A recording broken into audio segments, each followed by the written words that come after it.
Welcome back to my channel. आज हम देखेंगे विधि लागत लेखों के उद्देश्य या लाभ।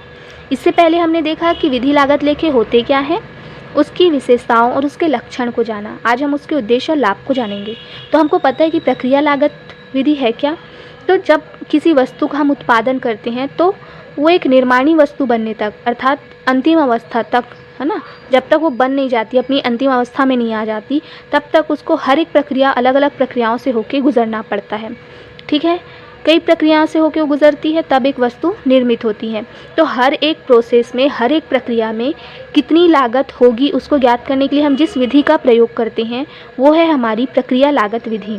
तो इसका उद्देश्य क्या है? इसका पहला उद्देश्य है प्रत्येक प्रक्रिया की लागत को ज्ञात करना। हर एक प्रोसेस में, हर एक प्रक्रिया में कितनी लागत आ रही है उसको ज्ञात करना। ठीक है, जैसे हम प्रक्रिया का मतलब क्या हुआ, जैसे हम फर्नीचर बना रहे हैं ना, ठीक है, तो उस फर्नीचर को हम क्या कर रहे हैं, काट रहे हैं, है ना, उसको जोड़ रहे हैं, उसको डिज़ाइन दे रहे हैं। तो डिज़ाइन देने में, है ना, उसको कलर करने में, ये सब में, पैकिंग करने में, ये सब एक अलग अलग प्रक्रिया है।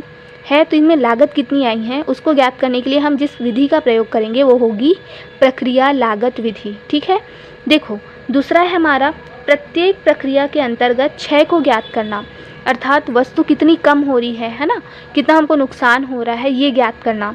हर एक प्रोसेस में कितनी वस्तु कम हो रही है, कितना बर्बाद हो रहा है, ये ज्ञात करने के लिए भी हम क्या करते हैं, प्रक्रिया लागत विधि का प्रयोग करते हैं। तो उत्पादन कई प्रक्रियाओं में, है ना, क्या होता है, उत्पादन प्रक्रिया में माल के भार में क्षय तथा अन्य प्रकार की बर्बादी होती है और इस संबंध में पूर्ण जानकारी के उद्देश्य से प्रक्रिया लागत विधि अपनाई जाती है। तीसरा क्या है, उपोत्पाद का मूल्य ज्ञात करना। उपोत्पाद क्या होता है, किसी मुख्य वस्तु के साथ साथ एक अन्य वस्तु भी होती है जो स्वतः ही उत्पन्न हो जाती है ना, तो कहलाती है आपका उपोत्पाद।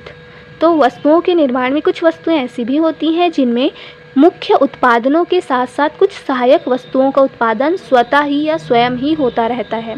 जैसे चीनी के उत्पादन में खोई या सिरा, है ना, कपास से रुई निकालने में बिनौला, तेल निकालने में खल आदि ऐसी वस्तुओं को उपोत्पाद कहते हैं।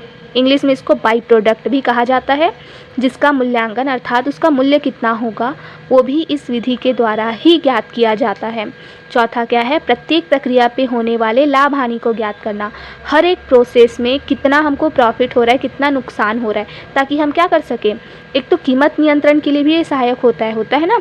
इसीलिए हम क्या करते हैं, प्रत्येक प्रक्रिया में होने वाले लाभ हानि को ज्ञात करना भी इसका उद्देश्य है, ताकि क्या किया जा सके, कीमत को नियंत्रित किया जा सके। तो देखो, उत्पादन के विभिन्न प्रक्रियाओं के अंतर्गत होने वाले लाभ हानि को ज्ञात करने के उद्देश्य से भी प्रक्रिया लागत लेखा विधि को अपनाया जाता है। आगे हम देखेंगे उपकार्य लागत विधि और प्रक्रिया लागत विधि में क्या अंतर है।